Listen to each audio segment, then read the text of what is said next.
atención en crisis y emergencia psicológica. Me voy a presentar. Soy la licenciada Eva Rottenberg, soy psicóloga, soy psicoanalista, soy miembro titular de la Asociación Psicoanalítica Argentina y de la Internacional de Psicoanálisis. Soy especialista en niños y adolescentes, en familia y pareja, y también en patología mental severa, y tengo desarrollos en psicosomática. Soy profesora de posgrado en la UBA, en psicología y en medicina, y hice los desarrollos de psicoanálisis multifamiliar infanto-juvenil, y estuve 9 años en el Hospital de Niños Ricardo Gutiérrez y 15 años en el Borda y el Moyano. Así que bueno, todo esto, y bueno, además les quiero decir que hace muchos años, cuando Albania estaba en guerra y habían muchos niños huérfanos, refugiados de la guerra, cuyos padres habían sido asesinados, yo estuve trabajando con ACNUR, que es una dependencia de Naciones Unidas, y con un grupo en la Asociación Psicoanalítica. Yo establecí el contacto entre Naciones Unidas y este grupo, y estuvimos con Marilu Pelento, Abel Feinstein, Aida Feinstein, bueno, y otros colegas, trabajando cómo insertar a los niños huérfanos que iban a recibir asilo en Argentina. Teníamos todo preparado, estábamos muy preparados, teníamos todas las condiciones, alojamiento, todo, pero finalmente era el gobierno de Menem y no firmó las autorizaciones para que lleguen esos niños. Ya teníamos, inclusive, la iglesia había aportado alojamiento para los niños, y teníamos todo preparado, inclusive nosotros nos ocupábamos de la parte psicológica, nos íbamos a ocupar, pero esto no se llevó a cabo porque finalmente, a último momento, Menem no le firmó el permiso de asilo a los niños. Bueno, como saben, son 4 clases, y esto simultáneamente me parece que se está transmitiendo por Facebook del Centro Hacker de la Asociación Psicoanalítica Argentina, para los que no pudieron entrar, pero también le repito que la semana que viene, el día miércoles, a las 6 de la tarde, voy a empezar otro curso igual que así que ustedes no se anoten, pero para la gente que quedó afuera, que son muchos. Hoy vamos a trabajar el tema del acontecimiento y lo no representado, la angustia señal, angustia neurótica, angustia catastrófica, situación traumatogénica, trauma, lo disruptivo, estrés generalizado y estrés postraumático. En este curso que vamos a ver algo de teoría y también vamos a pensarlo desde la clínica. Fíjense que la necesidad que hubo, ¿no? Tanta gente que se anotó. ¿Por qué? Porque esto que estamos viviendo todos es algo que nos sorprendió a todos, porque si bien comenzó en China, es como el poema de Bertolt Brecht, ¿no? No sé si lo conocen, que escribió que, bueno, que vinieron a buscar a los de la vuelta, pero no me preocupé porque no estaban cerca, vinieron a buscar a los de la esquina y no me preocupé porque estaban en la esquina, vinieron a buscar a los de al lado y no me preocupé, hasta que vinieron a buscarme a mí. Entonces, yo se los digo sintéticamente. Búsquenlo, es un poema de Bertolt Brecht que escribió en épocas de guerra. Entonces, cuando esto comenzó en China, pensamos que estaba muy lejos de nosotros porque nosotros no comemos murciélagos. Pero cuando comenzó en Italia, si bien tenemos una cultura mucho más afín con los italianos, también pensábamos que era Europa, hasta que de golpe empezamos a ver que era muy cercano y de un día para el otro tuvimos que entrar en cuarentena, cada uno en su casa.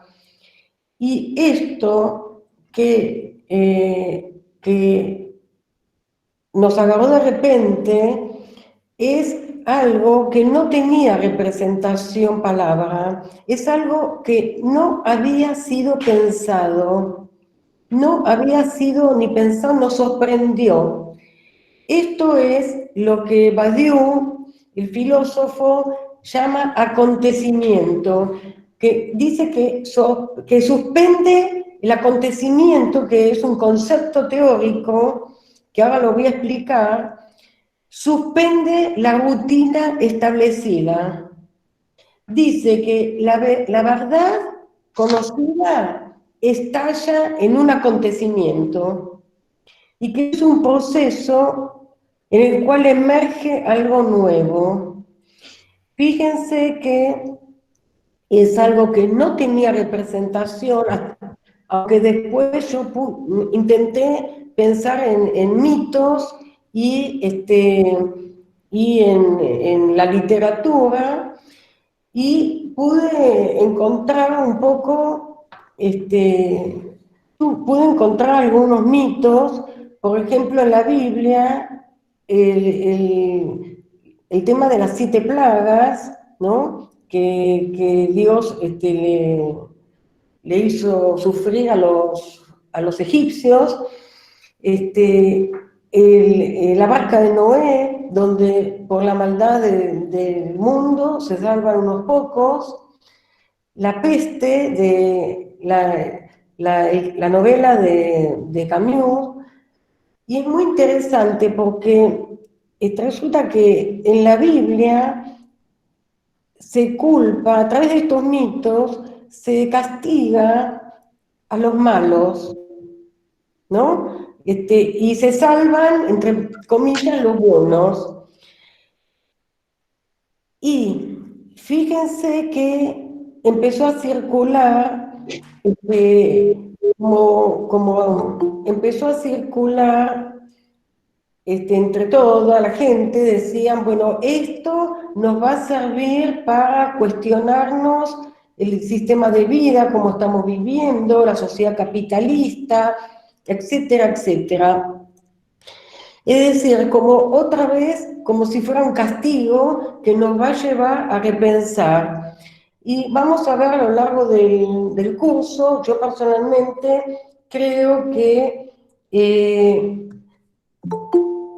bueno, hay gente que no puede acceder y me siguen escribiendo. Es una cosa que me da lástima que no puedan entrar.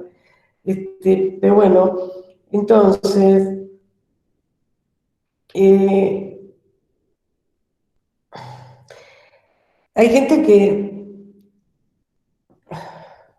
hola,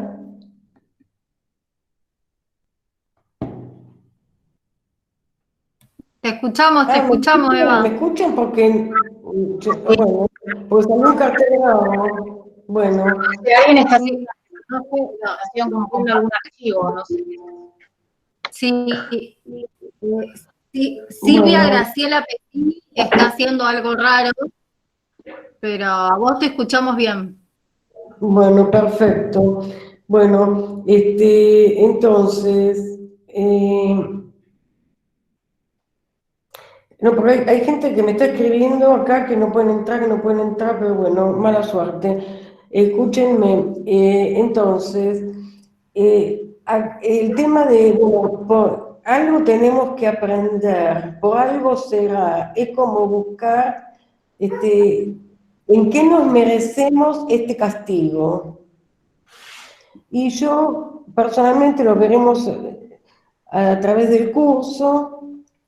Yo personalmente pienso que la gente la cual predomina la solidaridad, lo que en psicoanálisis llamamos pulsión de vida, y que construye y que teje lazos, teje vínculos, va a potenciar esto. Y la gente donde predomina la pulsión de muerte, el egoísmo, la voracidad, el sálvese quien pueda, y todo eso va a potenciar sus rasgos. Yo no considero que esto es un castigo y que esto por algo será y que tenemos que aprender. Que por supuesto que esto es una experiencia, es un acontecimiento, ahora voy a seguir con el concepto de acontecimiento, por supuesto que de todas las experiencias y acontecimientos, siempre hay algo que uno puede procesar y rescatar, pero que el sentido del coronavirus sea para que nosotros aprendamos y corrijamos la sociedad. Bueno, lo que se ve que después de todas las guerras, el ser humano siguió igual. No es que digamos que se volvió más solidario, etcétera, etcétera. Así que bueno, no soy idealista o no tengo esa ingenuidad de pensar que, bueno, que por algo es. Bueno, el concepto de acontecimiento es algo que irrumpe, que cambia el sentido de la vida y que genera un antes y un después. La gente que estudia conmigo, voy a dar el mismo ejemplo, pero me parece muy ilustrativo. Yo siempre doy el ejemplo de por qué América no se llama Colón, porque Colón había descubierto América. Y lo que pasa es que Colón pensó que había llegado a la India y por eso llamó indios a los habitantes de América. El que se dio cuenta que esto era un nuevo continente fue Américo Vespucio. Fíjense que el médico chino que descubrió que esto no era un virus igual al de las otras gripes y lo quiso decir, lo quiso anunciar, fue... ¿Alguien más se le corta? Bueno, el médico fue encarcelado y finalmente murió. Acá hay una represión de esto que es un acontecimiento, se quiso hacer pasar como algo que era lo mismo, algo conocido, pero finalmente lo que vemos es que esto es algo que irrumpió en la vida de todos nosotros, porque no solamente que nos tenemos que acuartelar, sino que cambió toda nuestra vida. Esto marca un antes y un después. No sé si esto va a ayudar a cambiar el mundo para algo mejor, pero que va a cambiar, va a producir cambios, seguro. Cambios en las costumbres, cambios en el modo de comunicación, cambio en la forma de salir a la calle. Ahora era impensable salir con máscaras, con guantes, con cosas así, porque era impensable para nosotros, parecía una película de ciencia ficción, y sin embargo, ahora salimos, si salimos con máscara, con guantes, algunos con máscaras, etcétera, etcétera. Entonces, fíjense que esto del acontecimiento es algo que sí, nos ha marcado y mucho. En cuanto ya les hablamos de las 7 plagas y de la barca de Noé, que es como un castigo, ¿no? Ahora, en La peste de Albert Camus, lo que nosotros vemos que hay una suspensión, lo que él nos transmite a través de su obra, es muy interesante, si pueden leerla, que hay una suspensión de las exigencias de la cultura. Hay algo que se suspende y que tiene que ver con aspectos que pueden llevar a 3 salidas, dice este autor: al suicidio, a la religión o a la aceptación. Y él dice que cree que la salida más sana, más lógica, más certera es la aceptación, porque el suicidio no conduce a nada y la religión finalmente también tiene que llevar a la aceptación. Entonces, el tema es cómo nosotros podemos procesar todo esto. Y un poco el sentido de este curso es procesar juntos y pensar juntos lo que irrumpió en nuestra mente y de nuestros pacientes, y es una pandemia, y de casi todo el mundo, no sé qué países quedaron fuera, pero esto irrumpió en todos nosotros, y nosotros como terapeutas tenemos que poder pensar para poder ayudar a los pacientes al tiempo que nosotros, sí, Albert Camus, al tiempo que nosotros también estamos viviendo lo mismo que los pacientes. Entonces, un poco el objetivo de este curso es poder pensar y tener herramientas teórico-clínicas. Entonces, fíjense que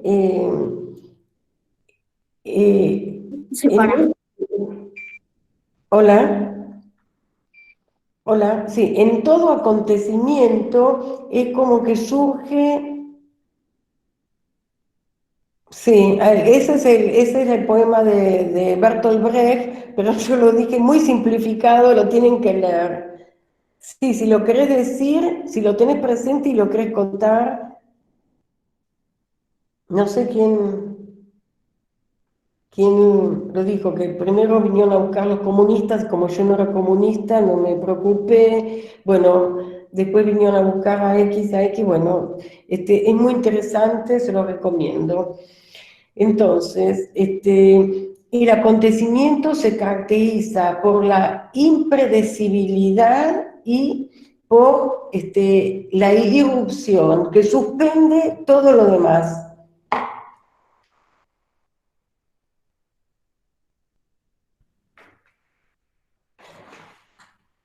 Vamos a hablar un poco acerca del concepto de trauma, de angustia. El filósofo contemporáneo de Freud, que escribió mucho sobre el trauma, es Walter Benjamin, y yo creo que Freud tomó muchos conceptos de Walter Benjamin, que nació en el 1892 y murió en 1940. Él se estaba escapando del nazismo, quiso cruzar los Pirineos para albergarse en España y no dejaban entrar. Y cuando ya le cerraron la entrada a España, se suicidó y al día siguiente se rindió el Tercer Reich. Así que bueno, es una historia pobre, muy trágica.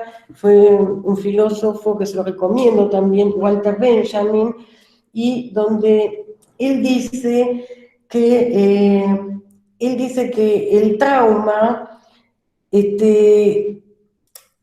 trauma, él relaciona trauma y memoria y dice que hay una dimensión de la experiencia traumática que no está disponible para las palabras.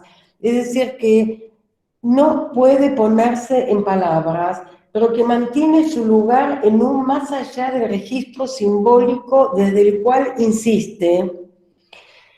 El trauma empuja aún más allá del lenguaje y por ello uno de sus efectos comunes es la pérdida de la palabra o la producción incesante de palabras, acompañado de la sensación de que ninguna de ellas alcanza para explicar la experiencia traumática misma. Esto como que explica la profunda soledad del sujeto traumatizado. Yo siempre doy un ejemplo porque ustedes saben que la patología mental severa, la patología psicosomática y la patología orgánica la irrupción tienen que ver con situaciones traumáticas vividas en la familia o en antepasados, o cuando el bebé no tenía un yo capaz de pensar pensamientos. Ahora estamos hablando de una pandemia, pero que todos estamos viviendo y que no necesariamente es es un trauma para todos, pero vamos a ir viendo. Entonces, fíjense que lo que dice Walter Benjamin es muy parecido a lo que Freud conceptualizó sobre el trauma. Y Walter Benjamin no había leído a Freud. Benjamin notó en los soldados que venían de las trincheras que el lenguaje se había derrumbado. Después de la Primera Guerra Mundial, dice que se registró en los hombres que regresaban que estaban muy en silencio y que se habían empobrecido en la capacidad de la comunicación, de la expresión.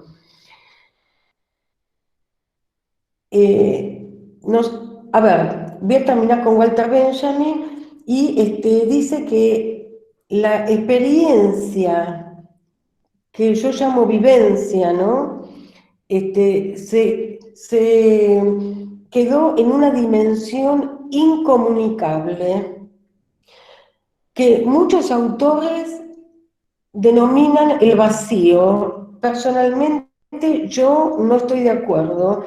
Yo pienso que la vivencia, tal como la desarrolla Walter Benjamin y como la desarrolla Sigmund Freud, no es un vacío, es una imposibilidad de expresar con palabras.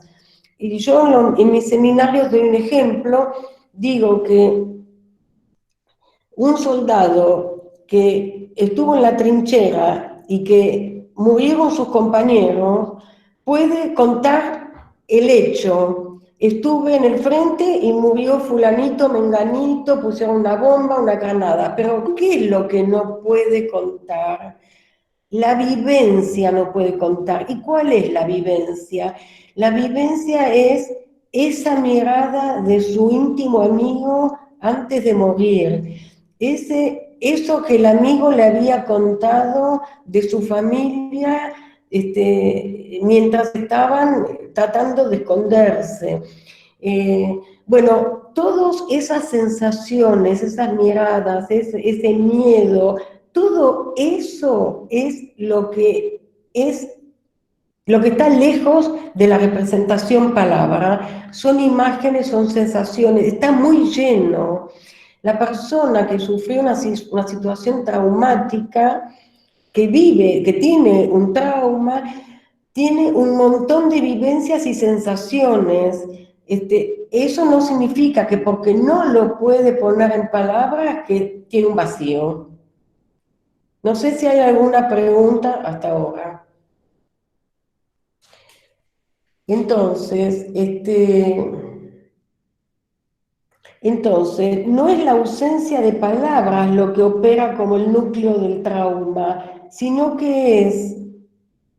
Ahora, Carla, ¿cómo lo pone de manifiesto? Bueno, no es la ausencia de palabras lo que opera como el núcleo del trauma, sino que es en esa dimensión de lo inenarrable, lo impronunciable, que la gente que sufrió traumas de guerra, traumas en el proceso de la represión, traumas en los terremotos, en las inundaciones, lo que dicen es que hay cosas que no pueden contar, que no tienen palabras para contar.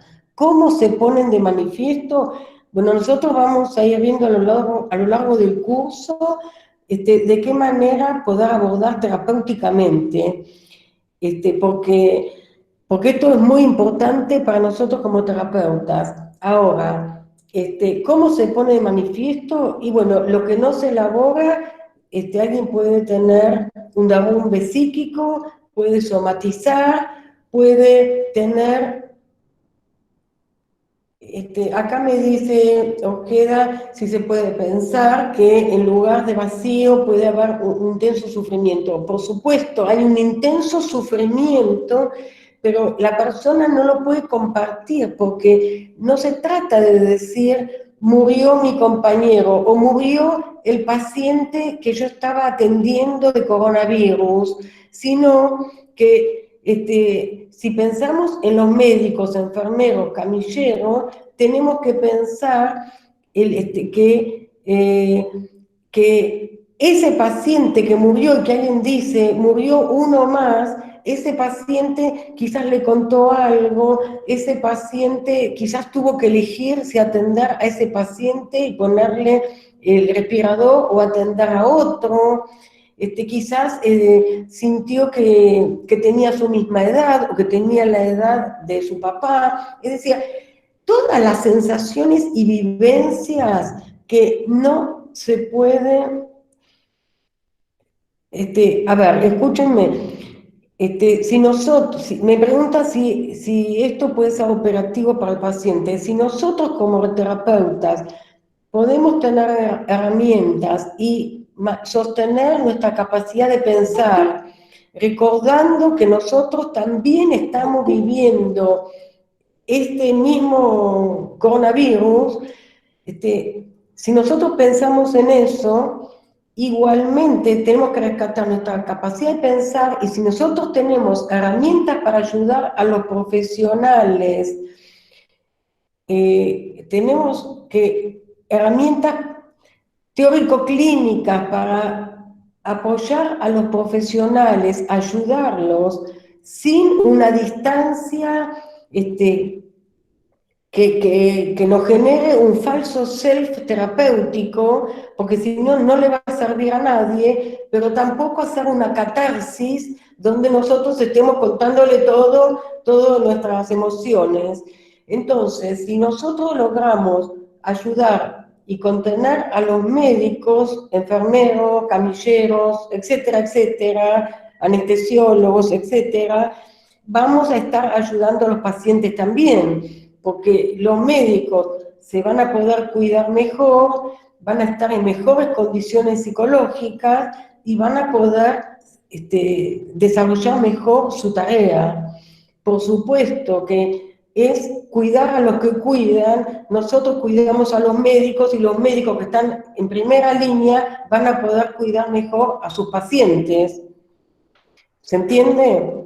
Entonces, el tema del trauma, entonces, no es que hay un vacío porque no hay palabra, sino las personas que no hablan es porque tienen muchas sensaciones, muchas vivencias y piensan que el otro no me va a entender, no las puedo compartir, no puedo explicar eso que yo les dije, como la mirada de ese soldado que murió ahí al lado en la trinchera, ¿no? Porque lo que se dice es, murió 1, 2, 5, 10, tiraron una bomba, pero todo lo demás es lo inenarrable. Y eso se pone de manifiesto en un encuadre especial y en una forma de pensar y de abordar lo traumático que con algunas personas venimos estudiando hace mucho. Y bueno, les quiero contar que yo soy ya les dije, de la Asociación Psicoanalítica Argentina y de la Internacional, y también del Instituto de Psicoanálisis Multifamiliar, donde yo desarrollé psicoanálisis multifamiliar infanto-juvenil, y les quiero decir que en Suiza, hace muchos años empezaron a aplicar para situaciones de trauma de los refugiados que venían por el Mediterráneo, y de matanzas de África, grupos de psicoanálisis multifamiliar. Pero bueno, vayamos paso por paso y eso lo vamos a ir viendo en la última clase. Yo quiero que ustedes puedan entender qué es esto, ¿no? Si atienden a un médico, a un anestesiólogo, a una enfermera que diga, no, voy a trabajar, está todo bien, o tengo equipo, no tengo equipo, no me dan, pero cómo ayudarlos a que no narren solamente hechos, sino que puedan conectarse con las emociones, esas emociones que son las que van a poder, que poder darle lugar al afecto, ¿no? Porque si no, el afecto queda disociado de la representación. ¿Va bien por ahora? Bueno, entonces, Walter Benjamin dice que la historia no es una acumulación necesaria y lineal de acontecimientos que nos llevan al futuro y que uno puede narrar la historia. Él dice que la historia es sorpresa, inquietud, estado de catástrofe, estado de excepción, que esto después lo va a tomar un filósofo contemporáneo, el estado de excepción. Walter Benjamin, sí, Walter Benjamin, y que el sujeto ante esto.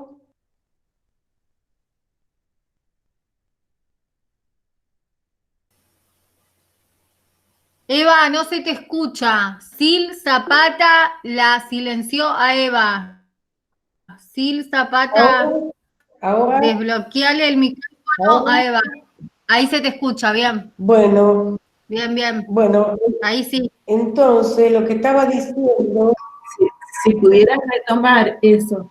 bueno, sí, voy a retomar lo que decía Walter Benjamin, que la historia no es una acumulación de hechos, ni es lineal, no es un relato lineal de hechos, sino que la historia es sorpresa, inquietud, estado de catástrofe, estado de decepción, quizás sin garantías.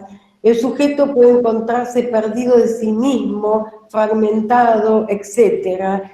Y algo de eso es lo que vivimos en el estado del acontecimiento, y es algo de lo que nos sorprendió con la cuarentena, ¿no?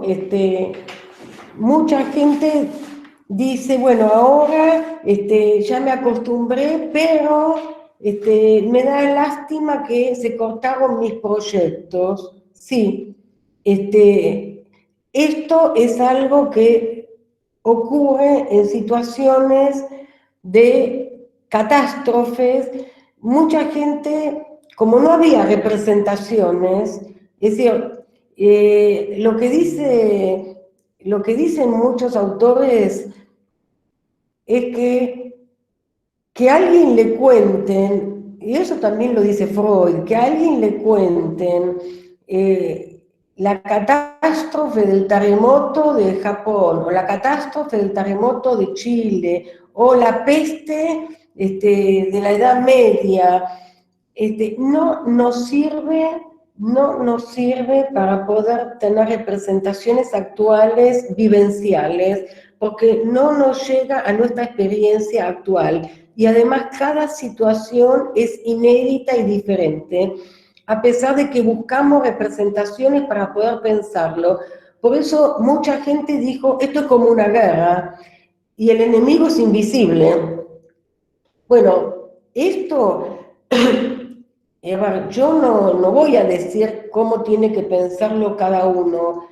Al principio también me pareció esto como una guerra, el enemigo es invisible, pero después cuando me puse a pensar, dije, no, esto es nuevamente un embate de la naturaleza, ya sea ciencia o ya sea lo que no sé si surgió en un laboratorio o qué, pero el ser humano se organizó en la cultura tratando de evitar las catástrofes naturales, y sin embargo vemos y nos sorprende que no podemos evitarla, que siempre hay como un retorno, siempre hay algo nuevo, imprevisible, y esto es lo que nos sacudió, que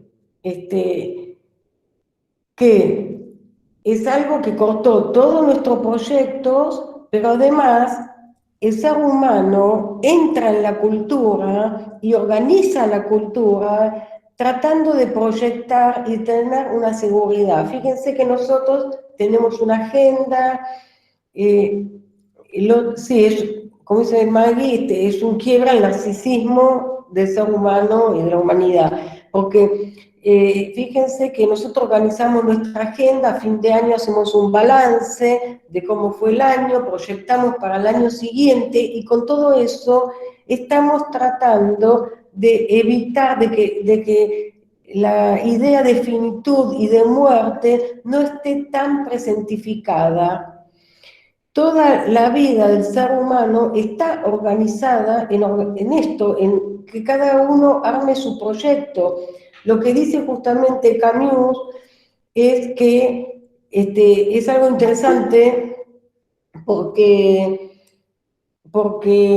un paciente en el Borda le dijo a Jorge García Badaraco, le dijo, doctor, mi vida no tiene sentido. Y García Badaraco le dijo, es cierto, la vida no tiene sentido, uno tiene que dársela. Y eso es lo que dice Albert Camus en La peste. Y esto es algo que a través de nuestros proyectos nosotros le vamos dando sentido y organizando nuestra vida.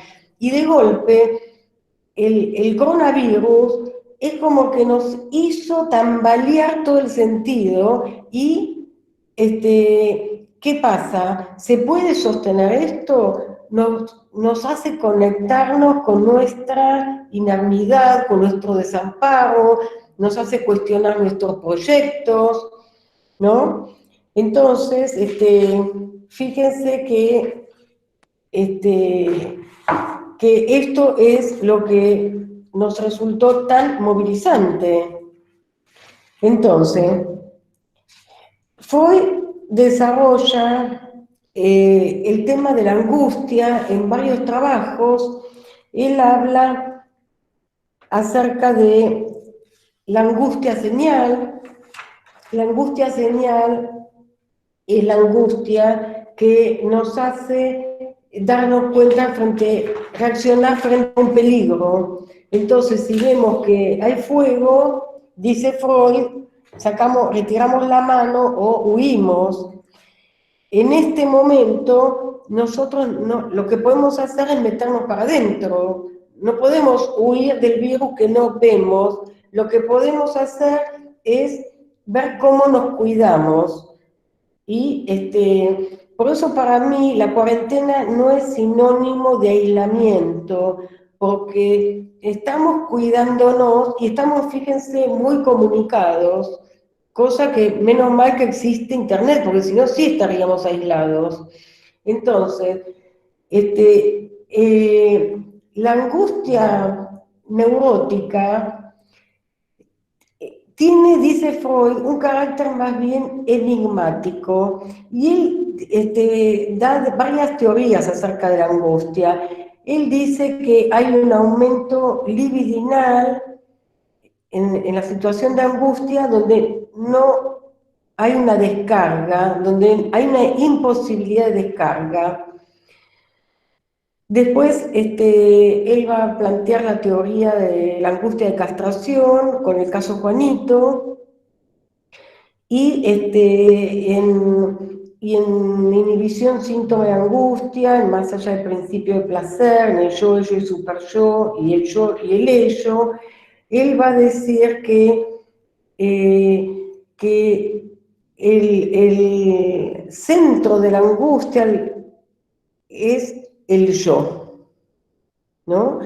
Y que en el tema de la castración hay fuertes exigencias pulsionales, pero se reprime la libido. Después vamos a ver que el yo está presente siempre. No por eso tenemos que pensar solamente en el yo, tenemos que pensar también en toda la economía libidinal, pero Freud, en los últimos trabajos de su vida, le da una importancia al yo y dice que pensando en que él no solucionó, no llegó a pensar tanto, a solucionar el tema del trauma y de la compulsión a la repetición, Freud dice que deja esto para la posteridad y dice que el yo tiene más importancia de lo que se le había dado hasta ese momento. Fíjense que todo esto son herramientas para pensar el trauma, ¿no? Entonces, esto es muy sintéticamente, el que quiera después profundizar, se puede profundizar, pero no en este curso, y también lo pueden leer, y puede ser en otro espacio. La angustia catastrófica. La angustia catastrófica nos habla del miedo al derrumbe, el miedo a la caída sin fin, como decía Winnicott, ¿no? El miedo a que le suceda algo a los seres queridos, el miedo a un futuro económico, el miedo al derrumbe del yo, al derrumbe psíquico. Yo no sé si ustedes escucharon a los neurocientíficos últimamente en televisión, pero a mí realmente me sorprendió mucho, me sorprendió escuchar que hablan del cerebro y dicen, el cerebro se acostumbra a tal hecho, el cerebro se acostumbra a tal otro, como que el ser humano queda reducido a los mecanismos del cerebro. Realmente me parece insólito, y también lo digo para nosotros, para los terapeutas que estamos acá, porque ahora está como muy de moda. Yo, ojo, creo que la neurociencia es un aporte, pero bueno, un aporte siempre que consideremos la psicología dinámica del ser humano y consideremos todo esto que estamos hablando ahora, ¿no? El sufrimiento humano, lo que excede la capacidad de pensar. Entonces, el tema de la angustia y volvemos al tema del trauma. El tema del trauma, bueno, hay mucha gente que retomó el tema del trauma. En APA tenemos un colega que toma las ideas de Freud, y yo, no sé, pienso que está muy cerca de Walter Benjamin, aunque él no lo nombró, pero que es el doctor Beniacar, que él dice, él diferencia entre lo traumático y lo disruptivo. Lo traumático sería la potencialidad traumática. Lo disruptivo tiene que ver con lo... lo disruptivo es esto, lo disruptivo es el tema del virus, del coronavirus, pero para que sea un trauma para nosotros, tiene que ver con cuál es la condición del yo para procesar eso que se está viviendo. Por eso esto es muy importante. Yo personalmente pienso que tiene que ver con desarrollos que yo hice, que lo vamos a ir viendo en la última clase, que tienen que ver con los recursos del yo, los recursos de los terapeutas, los recursos de los médicos y los recursos de los pacientes, porque alguien puede procesar mejor una situación que potencialmente es traumática si tiene más recursos. Exactamente, lo traumático es lo que estoy diciendo, lo traumático se va a convertir en trauma para alguien de acuerdo a si el yo puede procesarlo, cómo está, en qué condiciones está ese aparato psíquico. Personalmente yo pienso que como a mí me importa mucho lo vincular, yo creo que no depende solamente de las condiciones del yo, sino si esa persona con quién cuenta, si cuenta con otros que lo ayuden a procesar, que lo entiendan, que sea empático, que es como el concepto de Cyrulnik, de Boris Cyrulnik, que es la resiliencia. Es decir, Boris Cyrulnik aclara muy bien que las personas que sufrieron situaciones muy traumáticas y son resilientes, necesariamente contaron con un otro o con otros que los ayudaron a poder procesar. No sé, es muy difícil salir solo de situaciones demasiado disruptivas. Entonces, no, yo personalmente creo que depende mucho de la economía libidinal, de las condiciones del yo, pero también del yo y del otro. Si uno, exactamente, el otro que contenga, que comprenda, el otro empático, el otro que pueda escuchar, el otro que pueda escuchar sin tener que, en nuestro caso, tener que dar interpretaciones muy inteligentes porque nos sentimos exigidos, porque si el médico está tan angustiado, ¿cómo no le vamos a tener que decir algo muy inteligente? Y ahí, cuando tenemos esa exigencia, ahí fallamos, porque en lugar de usar esa exigencia como contratransferencia y darnos cuenta que eso es lo que siente el médico, siente una gran exigencia en tener que atender a todos esos pacientes. El médico estudió para curar, pero resulta que ahora ese paciente también es un peligro potencial para sí mismo, para el médico.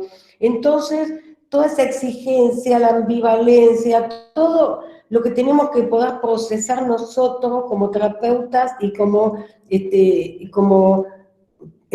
personas empáticas que podemos comprender lo que está viviendo el otro. Es muy necesario comprender. Yo recuerdo en el Borda, en un grupo multifamiliar, que un paciente que estaba internado, un paciente que estaba en muy mal estado psíquico, ni pidió la palabra y empezó a hablar de todo lo que había sufrido, de todas las torturas, de los abusos, no sé, había pasado situaciones tan terribles, estaba internado en el Borda, y yo era estudiante, yo ya era miembro didacta, pero era estudiante de psicoanálisis multifamiliar, y bueno, me acuerdo que todos estábamos pensando qué le va a decir Jorge García Badaracco, y recuerdo que lo que le dijo fue, sufrió tanto, que ¿qué podemos decirle a usted? Salvo escucharlo. Y el paciente se tranquilizó muchísimo y se sentó. Y lo que él necesitaba era eso, alguien que lo escuche y que comprenda todo lo terrible que él había vivido. ¿Qué le podemos decir? No podemos hacer palmoterapia, no sirve. Acá Verónica dice que la incertidumbre hace más difícil procesar esto. Bueno, vamos a hablar también de la incertidumbre, pero no hoy. El tema de la incertidumbre tiene que ver justamente con nuestra condición de ser humano, de poder morirnos, que no sabemos cuándo nos vamos a morir. Lo que pasa es que el coronavirus, esta situación, pone a la incertidumbre en primer plano y la estamos viviendo todos nosotros, nuestros familiares, nuestros amigos, nuestros seres queridos, los pacientes que también queremos, y los médicos que están ahí en la trinchera. Entonces, algo que sí les quiero decir en relación al trauma y en relación al estrés postraumático, que todavía nosotros no estamos en la situación de estrés postraumático, pero les quiero decir que yo tengo un grupo online con los colegas de psicoanálisis multifamiliar, terapeutas, bueno, de Roma, bueno, de toda Italia, de España, de Portugal, de Argentina, y hoy la psiquiatra y psicoanalista de Portugal, de Lisboa, que coordina el hospital de día más importante de Lisboa, nos decía que los médicos estaban indignados y toda la gente estaba indignada porque se contagiaron muchos médicos, porque los hicieron ir a trabajar sin barbijo, sin guantes, sin nada, y que el gobierno, la directora de salud, dijo que los médicos se habían contagiado socialmente. No se hizo cargo de que se habían contagiado en el trabajo. Entonces, esto de esta pérdida de sentido, de por qué uno arriesgó su vida y no es reconocido, aumenta la posibilidad del estrés postraumático. ¿Por qué? Porque en lugar de contar con un otro que ayude a darnos sentido a lo que estamos haciendo y viviendo, nos deja, como dicen acá, en el desamparo y rompe la cadena de sentido. Y el ser humano, como dijo Viktor Frankl, va en busca de sentido, necesita un sentido. Para proyectar la vida y construir la vida, precisa un sentido. Bueno, yo creo que todos tienen mi mail, ¿no es cierto? Yo acá se los escribo por las dudas, les escribo mi mail y no sé si hay que decir algo antes de terminar, estamos terminando, pero bueno, nos vamos a ver el martes próximo a la misma hora y bueno, me gustaría saber si alguien quiere decir algo antes.